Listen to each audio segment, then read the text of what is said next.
kulang pa rin. Manager eh. O may manager ba dito? Nag-manager din ako. Pero sabi nila, sayang sir, nag-resign ka. Sobrang bait mo. No? Naging supervisor din ako. Pero iba.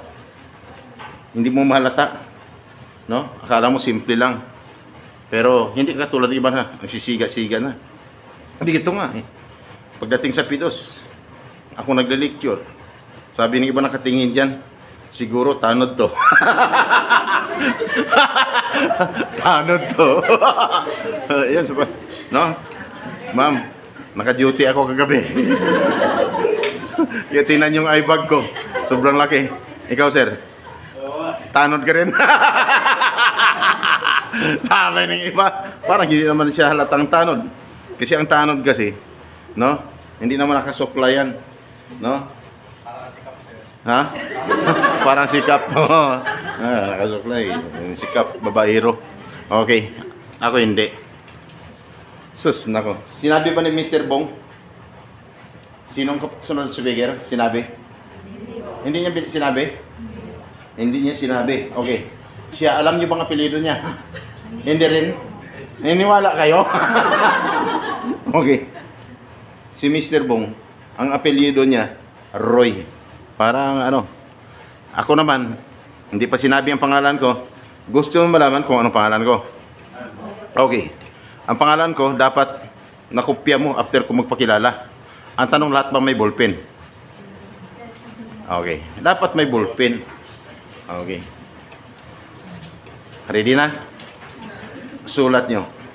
Kasi, lahat, dito, sa araw-araw na pagde-lecture, nagpapakilala ako pero hindi man lang may isulat-sulat ang pangalan ko. I-try natin kung kayo may isulat nyo. Hawak nyo ng ballpen nyo. Try mo ang galing mo. Okay, ito na pangalan ko. By the way, Mrs. Sam Garbosa, tagapagsalita ng May Papidos. Monday ang Saturday. Nandito ng Mrs. Sam, nandito kami nila sa napalang mga services para sa inyo. Ang iba, nagtatanong, Mrs. Sam, ano lang mga services niyan? Ang lagi kong sagot, ganito. Mamaya, inyong malalaman ang buong detalye sa aking pagbabalik. Ang tanong, naisulat niyo bang pangalan ko? Hindi talaga? Mabilis ba? Ready? O, hindi niya nakopya ang pangalan ko. Ma'am, mabilis ba ako magsalita? Mabilis? Mabilis ba? Okay, ang tanong lang. Ang tanong ko lang, anong gusto mo? Mabilisan o matagalan? Sakto lang, ang sakto ba? Sakto lang eh. Sabihin mo ba? Ha! Ang sagot ng iba kasi dito, gusto ko mabilisan. Tama. Kasi pag mabilisan, mabiling matapos ang Pidos. Tama? Pero, kung matagalan, matagal matapos. Pero ang sagot ng isa dito, sir, gusto ko matagalan. Ikaw, ano gusto mo? Mabilisan o matagalan? Kasi kapag mabilis din. Ang tanong ko, mabilisan o matagalan? Huwag mo nang pabayo. Paliho lang kayo dalawa. Okay, ma'am. Mabilis din. Okay! Ma'am, bilisan. Gustong rapido. Okay. Ma'am, alam mo si daming gutom. No? Daming gutom. Lahat ba gutom na? Hindi talaga yung pinakain? Di bali. Paglabas nyo dito, busog din kayo. No?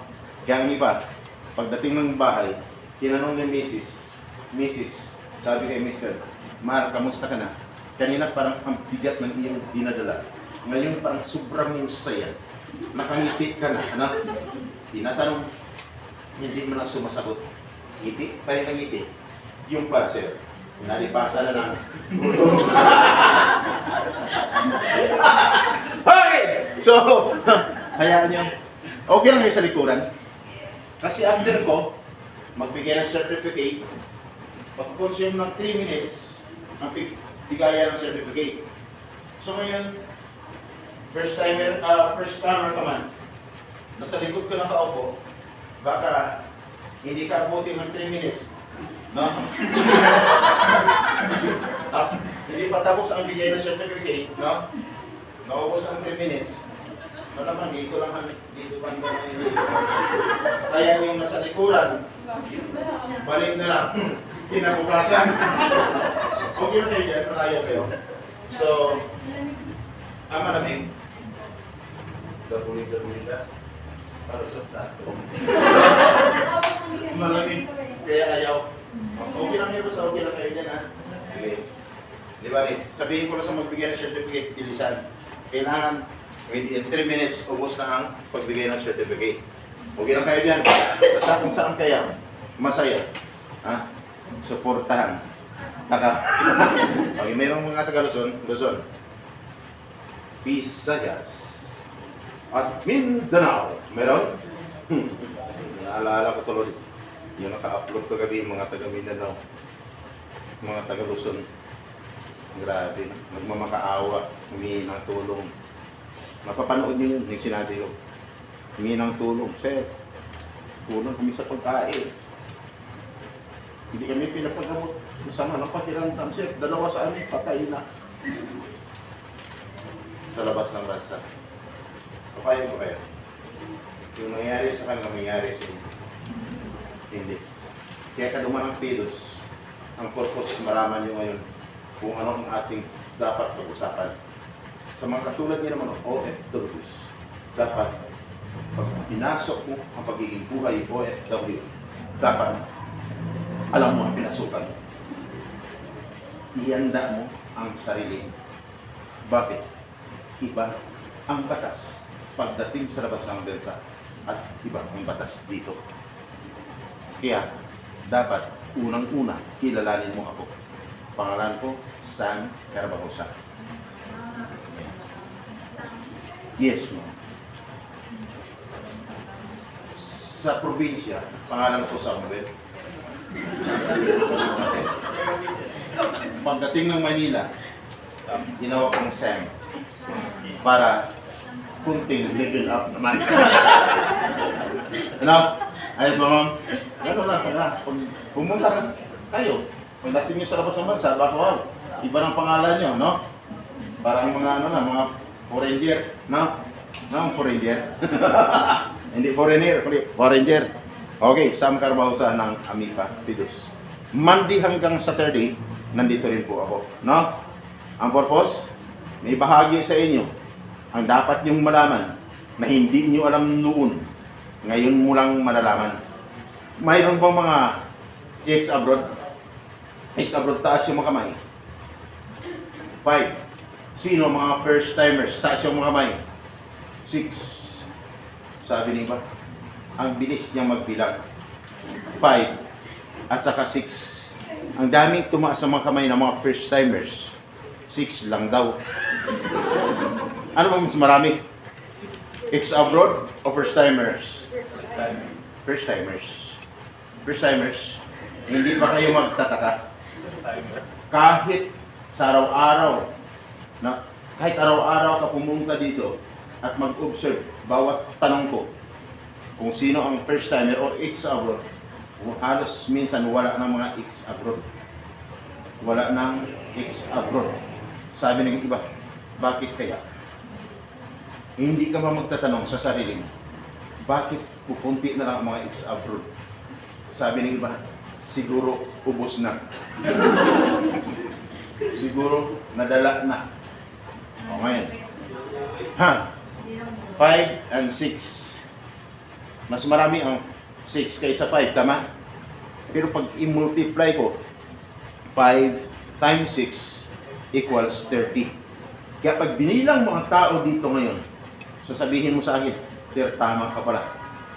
30 pala kami ngayon. Minsan, 100 plus dito. 200. Ngayon, konti na lang. Siguro, wala nang mag-abroad. Hoy! Ngayon! Sabi, ano mong pinagsasabi ng speaker na to? Hindi ba kasi nakatingin sa speaker? Akala mo talagang nakikinig. Pero hindi lahat na nakaupo dyan ay nakikinig. Nakatingin lang sa speaker. Tango ng tango, pero nasa isipan, ano kayang oras tayo pagkakawalan? Sabi ko din, tama. Okay. Magaling ako manghuli, ma'am. Eh. Magaling ako manghuli. Kaya dapat, concentrate. Batas lang mag-usapan natin, may isang batas lang na dapat mong malaman. Okay? Magtatanong lang ulit. Sino mga ex-abroad na umabot na ng 20 years sa labas na masa? 20 years. Wala. 15 years. 15 years. 16 years. Sir, kamusta naman yung pag-abroad mo? Okay naman, sir. Okay naman. Walang uwi.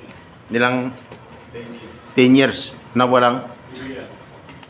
Uwi yan. uwian? Grabe. Kamusta? May naipon? Meron naman, sir. May napundar?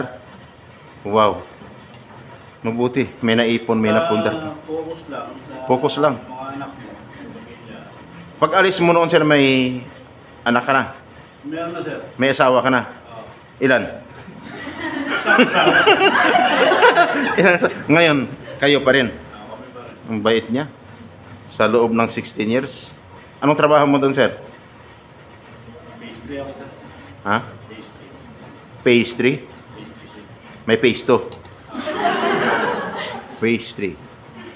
Ako, P7 ako nakatira. Pastry, sir. Yung mga cakes. Sa mga bread. Ah, ganon. Sa mga bread. Ngayon ko na narinig yan eh. Akala ko, subdivision. Pastry. Paste to pastry. Kalokan. Kalokan. Talaga. Ang galing mo magluto ah.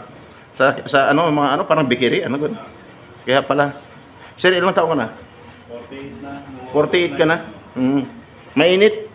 Trabaho no? Mainit, no? Kaya pala yung buhok niya. Sir, 48 ka na.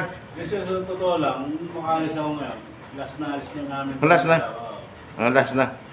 Eh, si Mrs. kasi nasa Qatar. Nasa Qatar. Ah, okay. Buti naman. Bait niyo ng mag-asawa, no? Basta focus lang sa Focus lang. kung anong gusto mo makuha. Mabuti. Anong napundar mo, sir? May bahay ako, tsaka sa Lupa. Bicol nga lang. Ah, mabuti naman. Yan ang gayahin niyo si sir, no? Sir, sa mga first timer ha, dapat Sir, sa totoo lang, ang invest ko, gold tsaka iPad. Kasi mas tumatas value. Kasi yung mga iPhone, gold ang inano mo. Sa lupa niya maraming gold. Tandaan yung mukha na to. Ano nga, nagtatanim ka ng mga gold. Hoy! Sir, thank you. Nung magpidos ka lang, saan ka nagpidos, sir? dito rin, sir. Dito rin? Oo, 2000 yung pakumalis. 2008. Nung magpidos ka dati dito, nakita mo ba ako? Hindi siguro. Hindi. Kasi Tama. ano ako. Hindi mo ako nakita. Kasi wala naman talaga ako dati dito. Akala mo. Okay. Pero ngayon nakita mo na ako, sir. Okay. Sir, maraming salamat. Ikaw ang bida ngayon. Sino pa gusto maging? Ma'am, ikaw mo gustong bida? Gusto mong bida? Ma'am, anong trabaho mo doon sa labas ng bansa? Ha? Ha?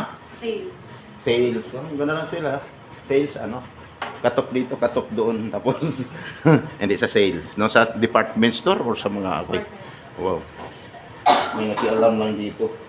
Ako, salesman din ako dati. No? Iba't ibang mga mukha ang nasa sa mukha ko. May malalaki, may singkit. No? May mga parang aswa. Okay. Nasa Negros Occidental sa Bacolod City. Plato. No? Dito ko ka din to. No? Ayan. Sira na to. Pinapakialaman kasi ng janitor minsan eh. Yan, sisito lang yung janitor. Okay! Iba-ibang posisyon na nandito. May nurse ba dito ngayon? Nurse. Teachers. Meron? Wow. Ma'am.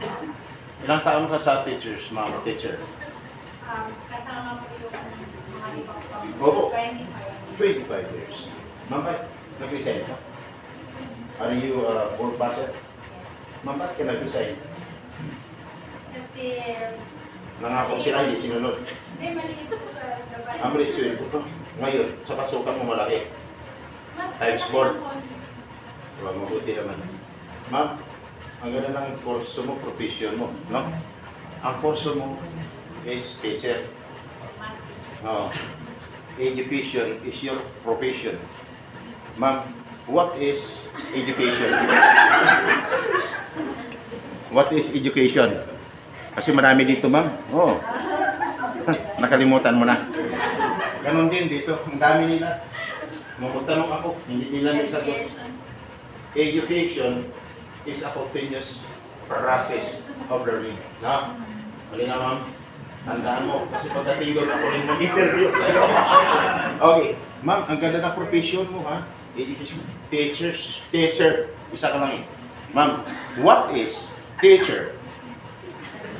Someone who teaches. Someone who teach you. Parang kanta, no? Ma'am, Provide tuition. hindi mo ba alam? Sayang nag-resign ka sa Philippines. Ma'am, tandaan, teacher is a noble profession of the universe. Narinig ko, ma'am. Teacher pa rin naman ako. Tumayo yung balahibo ko, ma'am. Yun ang tinandaan ko noon. Sabi ng professor namin, kailangan pag-teacher ka, dapat you act like an artist. Marunong ka magpatawa, marunong ka magpaiyak. Tama, ma'am, gusto mong paiyakin kita. Hindi po, bawal na po magpaiyak. Bawal? Magpaiyak. Ay, Kahit ano po siya. bawal magpaiyak. Pero, pag pinaiyak kita, mapipigilan mo. Hindi po ako iyak. Hindi ka iyakin? Sigurado ka. May anak. Aalis ka dahil sa kanila. Para magtrabaho lang, malayo siya. Dahil ayaw mo lang istorbo. Wala po kasi friend time natin. Dapat. Ikaw lang pinakatrabaho. Ano ginagawa ng tatay nila? Ang bababa. Ng babae? Bakit? Hindi ko kontento sa iyo. Okay, mama! Aalis ka, ikaw ang ilaw ng tahanan. Tama? Dahil aalis yung ilaw ng tahanan, ang nag-iwan sa pamilya, yung haligi ng tahanan is yung asawa mo. Hindi po. Hindi siya haligi ng tahanan? Hindi po siya. Ano siya, poste? magbabantay sa ano. Ay, hindi. Hindi po. Hindi? Niwanan na po. Naku, Walang pwede. naku. Hindi ka naman sinasaktan. Grabe. Kung ako nakilala mo nun, hindi ka makikin ng pananap. Kaya mo na naman lumuha. Hindi pa ako. Hindi pa? Hindi pa. Okay, ma'am. Tapusin na natin. Ingat ka, ma'am. Ex-abroad. Isang tanong ulit. Isigaw niyo. First time, ma'am. Isigaw niyo, rakasan niyo. Yung totoong buhay OFW. Ex-abroad. Masarap buhay OFW, hindi. First timers. Narinig niyo. Ang sabi ng mga ex-abroad, hindi.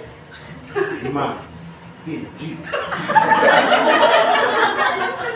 Masarap buhay OFW pagdating sa labas ng bansa. Ngayon may ka-text ako. Matatapos lang mag-hidus dito ngayon. Teacher din. Umalis. Kasi ang sahod sa Pilipinas times 4. Ngayon, nag-hidus, mag-abroad. May placement fee. Magkano? 50. Okay lang yun. Sahod mo magkano? 37. Tapos teacher sa Pilipinas, 40,000. Alis na. Hindi. 26. Kung ako magpasahod sa'yo, alis kayo. Naku, mag-isip ka. Yung imimit ko maya, 96,000 binayad. Ngayon, hindi pa rin nakaalis mo lang June. Usapan na tayo, tuloy-tuloy na. Kaya bakit sinabi ng mga ex-abroad hindi masarap buhay OFW? Kasi, iba ang batas doon, iba ang batas dito, tama? Gustuhin mo, ma'am, magtrabaho sa Pilipinas, kailangan ang sobrang liit ng sahod. So, doon ka lang sa labas ng bansa. Hindi masarap, bakit? Malayo ka sa pamilya mo. Tama? Dapat mahaba pang kwento ko eh. No? Pag alis mo pa lang ngayon, ma'am, maramdaman mo na. Yung may naghatid sa'yo sa airport, tapos aalis ka na, gusto mong pumak sa kanya, kasi unti-unti ka naman pumasok doon sa boarding gate, hindi ka na makapag-hug kasi nasa loob ka na ng boarding gate. Pag lumipad na ang plane, unti-unti nang umangat, gustuhin mo man na silipin sila doon sa baba, hindi mo na makikita kasi nasa loob ka ng plane. Ang iba gusto pang makipag-agawan doon sa may bintana kasi nagbabakasali. Baka makita sa baba yung mga nasa buwan ay hindi naman talaga makikita. Lalo naman pag pumasok na sa ulan yung plane, wala ka na makikita, puro ulap na lang. Tapos maramdaman mo pa mga turbulent, no? Hanggang sa nakarating ka sa lugar na yung pupunta, mag-umpisa ka naman magtrabaho, no? Ito, umpisa ka naman magtuturo. Ay, obligado ka doon. Dapat marunong ka sumunod sa batas doon. Trabaho ka ng trabaho, pagod ka na.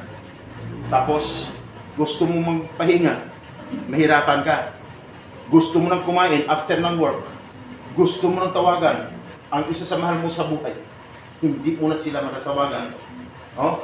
Kasi wala naman sila doon. Magpatulong ka o iserve mo ako ng pagkain. Anong maramdaman mo? Dahil wala ka na mautusan, ang gagawin mo, self-service na lang. Habang nag-prepare ka ng pagkain, pagod na pagod, pagkain ka, kung ano-ano lang pumapasok sa iyong isipan, kaya nakapag-isip ka, isang bagay na sila iyong tawagan na lang. Nung tinawagan mo, nagkakataon naman, malakas naman ang signal.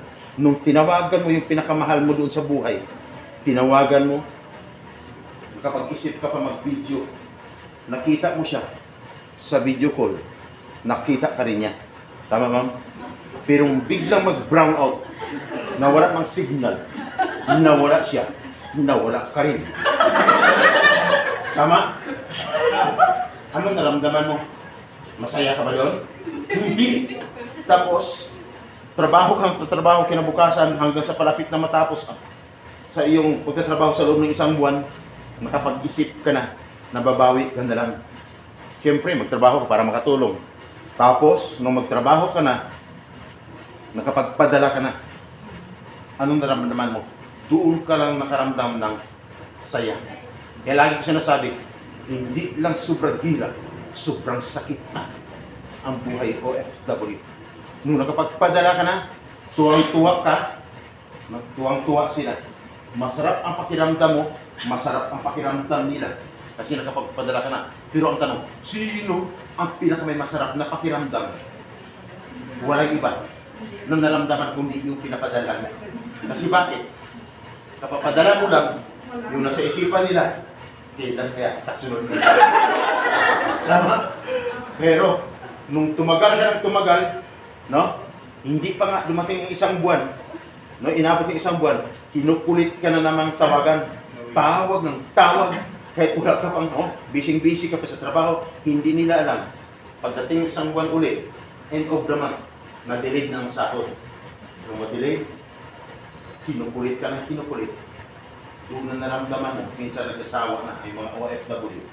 Inuupa na ang cellphone ng pamilya sa Pilipinas. Nung nauupa ng cellphone, ma'am, kaya kung bakit maraming OFW na hindi na nagkaunawaan pag-uwi ng Pilipinas, nauwi pa sa hiwalayan. Kasi bakit? Iba po ang pagiging buhay ng OFW. Lalo na ngayon, ikaw nagpilos ka, paalis ka pa lang. Tama?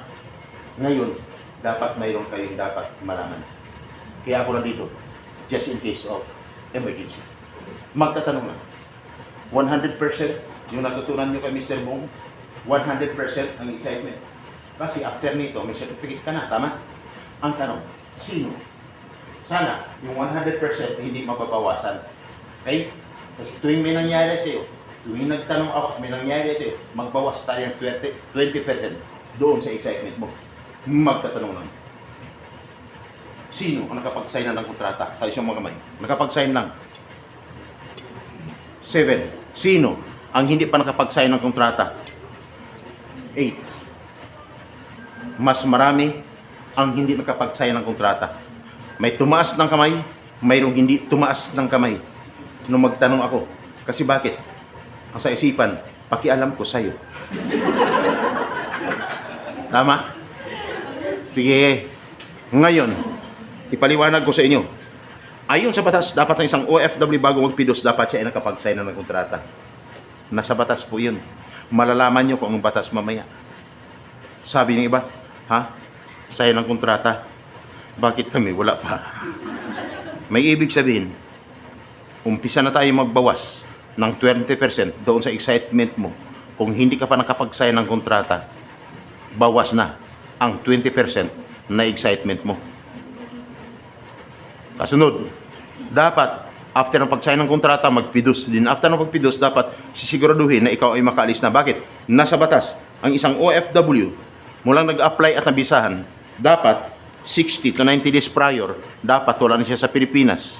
Anong 60 to 90 days prior? 2 buwan hanggang 3 buwan.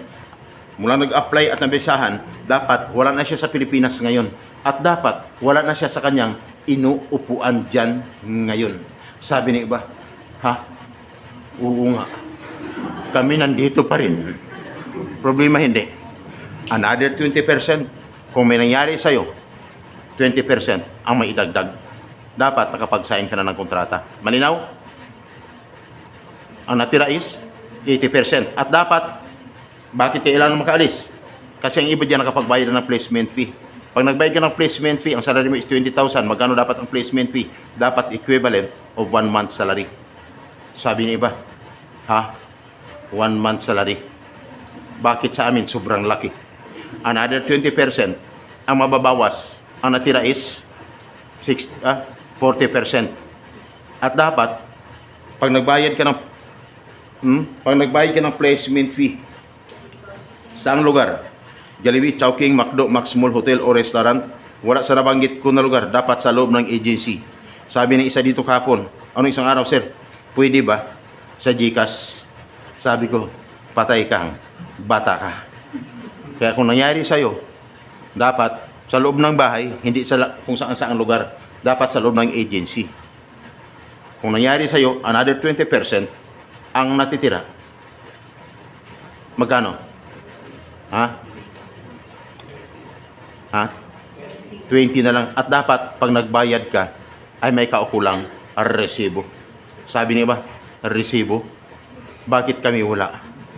May ibig sabihin, another 20%, ang mababawa sa'yo, ang natira is, wala na. Problema. Anong problema, Mr. Samyan?